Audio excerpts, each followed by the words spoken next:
दोस्तों, तो आज की वीडियो में हम बात करते हैं how to control your mind. मतलब अपने दिमाग को कंट्रोल में कैसे रखें। एक बात हमेशा ध्यान रखें कि दिमाग आपके कंट्रोल में होना चाहिए, नहीं कि दिमाग के कंट्रोल में आप होने चाहिए। तो दोस्तों, आज की वीडियो में हम बात करते हैं how to control your mind. तो चलिए, तो दोस्तों बने रहिए हमारे साथ। और अभी तक आपने हमारे चैनल को सब्सक्राइब या बेल आइकन नहीं दबाया तो अभी दबा दीजिए, इससे हमारी न्यू वीडियो सबसे पहले आपको मिलती रहेगी। तो नमस्कार दोस्तों, मेरा नाम है ब्रिजेश और आप देख रहे हैं मात टेक्निकल।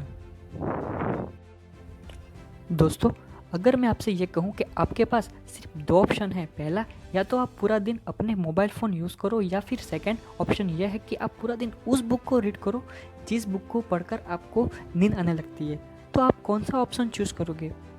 जाहिर सी बात है पहला ऑप्शन। चलो मैं आपको दूसरा ऑप्शन देता हूँ। पहला ऑप्शन, आपको पूरा दिन घर पर बैठकर अपने दोस्तों के साथ पबजी खेलना है कि, और सेकंड ऑप्शन यह है कि आप पूरा दिन अकेले वर्कआउट करना है और कोई फिजिकल वर्कआउट करना है। आप कौन सा ऑप्शन चूज़ करोगे? Let me now. अगेन आप पहला ऑप्शन ही चूज़ करने वाले हो। आखिर ऐसा क्यों होता है हमारे साथ? बार बार यही ऑप्शन क्यों हमारे दिमाग में आ जाते हैं?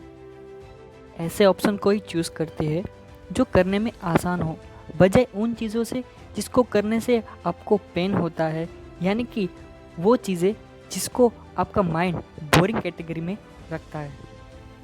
प्लेयरेबल चीज़ों में आप कुछ भी रख सकते हो जिसको करने से आप कभी भी बोर नहीं होते, या फिर जिसको करने से आपको किक मिलती है।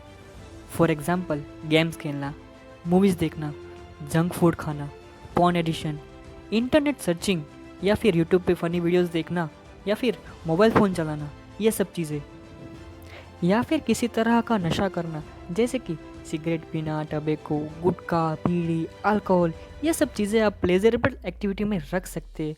हमको पता है कि ये सब चीज़ें हमारे लिए हार्मफुल है और ख़तरनाक है, लेकिन फिर भी हम जाने अनजाने में और जानबूझ के ये सब चीज़ें कर बैठते हैं और गलतियाँ कर बैठते हैं। जो काम हमारी लाइफ में वैल्यूएट है उन्हें हम इग्नोर करते हैं, जैसे कि बुक पढ़ना, वर्कआउट करना, रनिंग करना, अपनी कम्युनिकेशन स्पीच को सुधारना, हर रोज़ कुछ नया सीखना। ऐसे काम करना हमारी लाइफ को इम्प्रूव करना या वैल्यूएट करना, इन सब चीज़ों को हमारा माइंड प्लेजरेबल चीज़ों में नहीं रखता, और ऐसे जाने अनजाने में हम गलतियां कर बैठते हैं जिसका एहसास हमें काफ़ी समय के बाद पता चलता है, और फिर हमारे पास अफसोस करने के अलावा और कुछ नहीं रहता। तो इसका प्रैक्टिकल सॉल्यूशन क्या है जिसको करने के बाद हम अपनी पूरी लाइफ को एक डायरेक्शन में लेके जा सकते हैं? तो वो स्पेशल चीज़ का नाम है डोपामिन। जी हाँ दोस्तों, डोपामिन। डोपामिन एक हार्मोन है जो हमारे माइंड में न्यूरोट्रांसमीटर की तरह काम करता है। हम जब भी कोई काम करते हैं जो हमें पसंद होता है या जिससे हमें किक मिलती है, तब हमारे माइंड में ये डोपामिन रिलीज होता है। अब डोपामिन कितना रिलीज होता है ये सब हमारे काम पे डिपेंड करता है दोस्तों। तो दो तरह की एक्टिविटीज़ होती है, एक हाई डोपामिन एक्टिविटीज़ और दूसरा low dopamine activity. High dopamine activity में वो सारे काम आ जाते हैं जिन कामों को करने से हमारा बार बार मन करता है, जैसे कि पबजी खेलना, मूवी देखना, फोन एडिशन, या फिर जो लोग नशा करते हैं वो लोग सिगरेट पीना, बीड़ी, टबैको, ये सब हाई लेवल के डोपामिन हैं। इन कामों को करने से हमारे माइंड में काफ़ी ज़्यादा मात्रा में डोपामिन रिलीज़ होता है। आपको कुछ टाइम के लिए काफ़ी अच्छा फील होता है, और वो सिर्फ डोपामिन की वजह से होता है। इसको हैप्पीनेस हार्मोन या मोटिवेशन हार्मोन भी कह सकते हैं। आपको किसी भी काम करने को मोटिवेशन चाहिए होता है, और ये काम डोपामिन ही प्रोवाइड करते हैं। लेकिन वहीं अगर आपके मोबाइल फ़ोन को आपके हाथों में से छीनकर आपके हाथों में बुक पकड़ा देते हैं, तो आपका माइंड का डोपामिन का लेवल लो कर देता है। आपका कुछ भी करने का मन नहीं लगता, मोटिवेशन चला जाता है और आपको नींद आने लग जाती है। दोस्तों, ये तो कुछ भी नहीं है। आपने ज़रूर एक्सपीरियंस किया होगा कि आप जिसे प्यार करते हैं उसके साथ आपका डोपामिन का लेवल कितना हाई, और जब हम उनसे अलग होते हैं तो हमें कितना दर्द झेलना पड़ता है। वो सब हार्मोन्स के अनबैलेंस के कारण होता है। डोपामिन हमारी लाइफ का कितना इफ़ेक्टिव करता है ये आपको पता चल ही चुका होगा। दोस्तों, मान लो अगर हम पूरे दिन हाई लेवल डोपामाइन एक्टिविटीज़ करते हैं, जैसे कि सिगरेट पीना, गुटखा खाना, अल्कोहल या फिर पूरा दिन गेम खेलना, वो कुछ भी काम हो सकता है। अगर आप जो काम कर रहे हो उससे ज़्यादा लेवल का डोपामिन रिलीज हो रहा है आपके माइंड में, तो धीरे धीरे आपके माइंड आपके हैप्पीनेस को भी उस लेवल पे ले आता है। मतलब कि अब अगर आपको खुश रहना है तो आपको उस लेवल का डोपामिन रिलीज़ करना पड़ेगा। मतलब अब हमें हाई लेवल डोपामिन रिलीज़ करने वाली एक्टिविटीज़ करनी होती है। आपके डोपामिन के सेक्टर्स उससे डेथ हो सकते हैं और आपको फिर से वही हाई लेवल वाली फीलिंग चाहिए होती है, जिससे पहले आपको उसे हाई लेवल का डोपामिन अपने माइंड में रिलीज़ करना पड़ेगा। दोस्तों, इसी वजह से तो आदमी ड्रिंक करते हैं तो उसकी कैपेसिटी दिन प्रतिदिन बढ़ती जाती है। शुरू में तो उसे थोड़ी सी ही क्वांटिटी में उस लेवल का नशा मिल जाता है, धीरे धीरे उसके डोपामिन सेक्टर्स डेथ हो जाते हैं, फिर उसे ज़्यादा ड्रिंक करनी पड़ती है और ऐसा ही सभी एक्टिविटीज़ में होता है। आपको एक्टिविटीज़ धीरे धीरे बढ़ती जाती है और फिर उसे उस चीज़ की हमेशा के लिए लत लग जाती है और कुछ लोगों के साथ ये लत जिंदगी भर के लिए रह जाती है और लोग उसे चाहकर भी चेंज नहीं कर सकते। और दोस्तों, उससे भी बड़ा साइड इफ़ेक्ट्स ये है कि डोपामिन रिसेप्टर्स डेथ होने की वजह से आपका माइंड फिर कामों को दूर भागने लगता है जो आपके लिए बहुत ज़रूरी है, जैसे कि एक्सरसाइज करना, वर्कआउट करना, बुक्स पढ़ना, ये सब फिर आपके लिए ये बोरिंग से भी ज़्यादा बोरिंग हो जाते हैं। मतलब आप जितना बुरी आदतों के पास जाओगे उतना ही आप अच्छी आदतों से दूर होते जाओगे। इसीलिए जब भी इंसान नशा छोड़ने के लिए कोशिश करता है तो उसे मेंटली डिप्रेशन, स्ट्रेस जैसे समस्याओं से जूझना पड़ता है कि फिर वो चाहकर भी अपनी लाइफ को चेंज नहीं कर पाते, बिकॉज काफ़ी आगे हो चुके होते हैं और उसकी लाइफ ऑटो पायलट में चलने लगती है। दोस्तों, ये प्रॉब्लम इतनी बड़ी है तो उसका सॉल्यूशन भी होगा। हाँ दोस्तों, इसका सॉल्यूशन भी है और बहुत ही इजी सॉल्यूशन है, बट उसके लिए एक चीज़ें होना बहुत ही ज़रूरी है।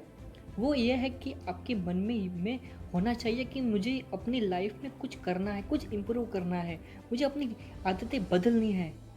एक बार आदतें बदल गई तो उसके बाद आपकी लाइफ भी उसी सेकंड बदल जाएगी। तो चलिए दोस्तों, सॉल्यूशन की बात करते हैं।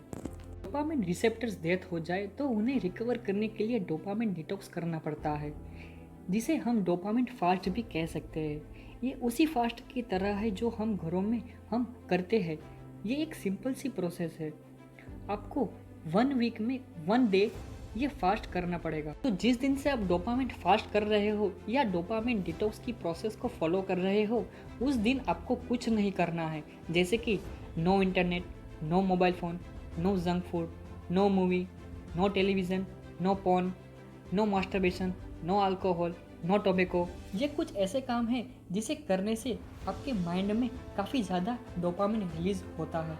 और बिकॉज हम डोपामिन फास्ट की बात कर रहे हैं तो आपको ये काम नहीं करना है। ऐसे भी है जो आप कर सकते हैं, जैसे कि you are allowed to walk, you are allowed to run, you are allowed to exercise, you are allowed to read a book. आप डायरी भी लिख सकते हैं उस दिन। इससे क्या होगा, आपके जो डोपामिन रिसेप्टर्स है वो दोस्तों धीरे धीरे रिकवर होने स्टार्ट हो जाएंगे और धीरे धीरे आपको लो लेवल का डोपामिन एक्टिविटीज़ भी आपकी तरफ अट्रैक्टिव करने लगेगी।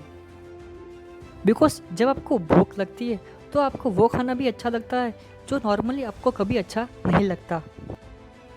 और दोस्तों, ये डोपामिन डिटॉक्स की प्रोसेस मैंने जो आपको बताई है उसमें हो सकता है कि फर्स्ट टाइम कर रहे हो तो आपको स्ट्रेस फीलिंग हो सकती है, कुछ भी करने का मन नहीं लगेगा।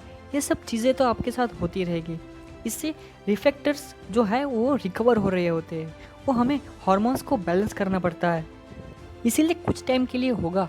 अगर आप अपनी लाइफ में हर काम को इंटरेस्टिंग बनाना चाहते हैं और लाइफ को नेचुरल रिसोर्स से खुशी फीलिंग करना चाहते हैं तो आपको ये करना ही पड़ेगा और कोई ऑप्शन नहीं है। दोस्तों, हमने हमारी लाइफ का कंट्रोल जाने अनजाने में किसी और के हाथों में दे दिया है, चाहे वो अलग अलग मार्केटिंग कंपनी हो सकती है या फिर कोई गेम हो सकती है या किसी प्रोडक्ट की एडिशन हो सकती है। अब टाइम है अपना कंट्रोल इन सब चीज़ों से छीनकर वापस अपने हाथों में लेने का। यह कोई मुश्किल काम नहीं है, ये आप बड़ी आसानी से कर सकते हैं, बिकॉज कंट्रोल देने वाले भी आप थे और अब वापस लेने वाले भी आप ही होगे। इसीलिए फुल कॉन्फिडेंस के साथ अपनी लाइफ को चेंज करने के लिए और ये बुरी एडिशन से खुद को बचाने के लिए खुद को प्रॉमिस करो कि वीक में एक दिन के लिए मैं डोपामाइन फास्ट ज़रूर करूँगा और अपनी लाइफ को मैं पूरी तरीके से चेंज करूँगा। फिर आपको हैप्पीनेस की ज़रूरत नहीं होगी, आप खुद हैप्पीनेस के सोर्स बन चुके होगे। दुनिया आपके पास आएगी खुशी की तलाश में, बिकॉज आप अपनी मूवी के हीरो हो।